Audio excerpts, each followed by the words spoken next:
بنیادی طور پہ سفارشات جو ہے وہ پارلیمنٹ کو بھجواتا ہے، لیکن ہم نے یہ دیکھا کہ ماضی میں بھی انتہائی محنت کے ساتھ اتفاق رائے سے سفارشات بڑے اہم معاملات پر جو ہے وہ بھجوائی گئی، لیکن ان سفارشات کو کھول کر دیکھا بھی نہیں گیا، نہ اس پہ کوئی قانون سازی کا آغاز ہوا۔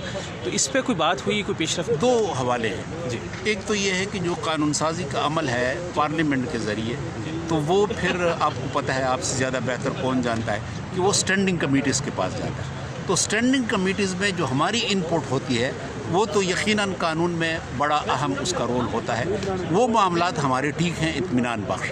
ایک یہ ہے کہ جو ہم آزادانہ طور پہ یا کوئی رپورٹ ہمارے پاس آ جاتی ہے، وہ جب ہم سفارش کرتے ہیں تو یقیناً اس میں آپ کی بات بالکل صحیح ہے کہ اس کی اتنی پذیرائی نہیں ہوتی یا وہ فائلوں میں دب جاتی ہے، لیکن اس کا ایک اخلاقی اور ایک میڈیائی اثر ضرور ہوتا ہے۔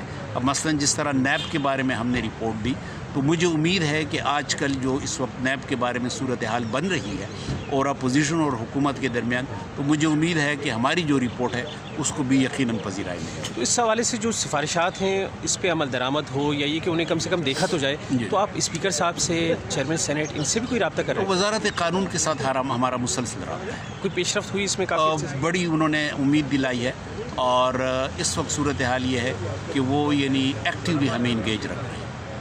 سر، جو دفعات آپ نے بتائی ہیں 15A اور 26، ذرا اس کو واضح کر دیں، کیونکہ دیکھنے والے ناظرین جو ہیں ان کو تو عام انسان ان میں دیکھیں، ایک تو وہ جو دفعہ ہے نا کہ بارِ ثبوت جو ہے وہ ملزم پہ ہے کہ وہ اپنی صفائی پیش کرے، جبکہ اسلام میں یہ ہے کہ جب آپ الزام لگا رہے ہیں تو آپ ثبوت کے ساتھ الزام آپ لگائیں۔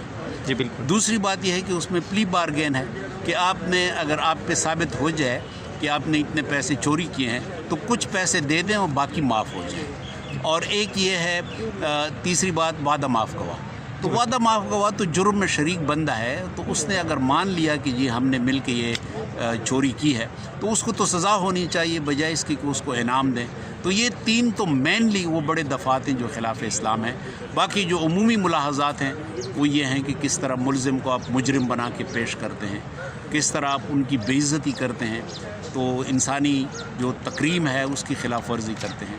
تو ان باتوں کو بھی ہم نے اٹھایا ہے۔ چلیں سر، تھینک یو سو مچ۔